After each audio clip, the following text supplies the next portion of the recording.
I remember that my grandmother made fabulous knishes.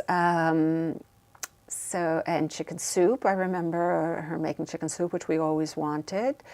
Oh, the mandelbrot she would make, so that was always something. So there were a few sort of the traditional things that you would think of. Again, it was pretty much the sort of Russian borscht they made. She made her own borscht with meat.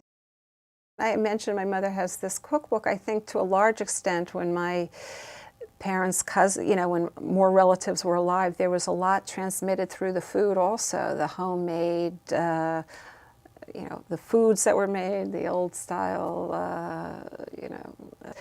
Again, like the language is not a strict Yiddish cuisine.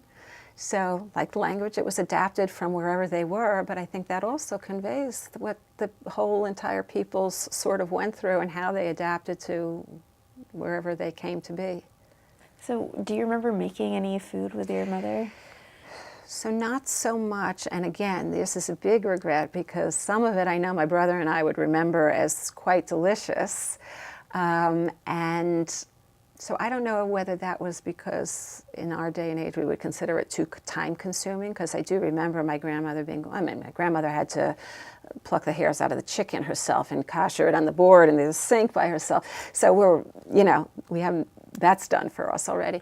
But I think there was just a lot more time put into preparing foods. So no, I don't, what we make now is either the store-bought version of blintzes or knishes or something, or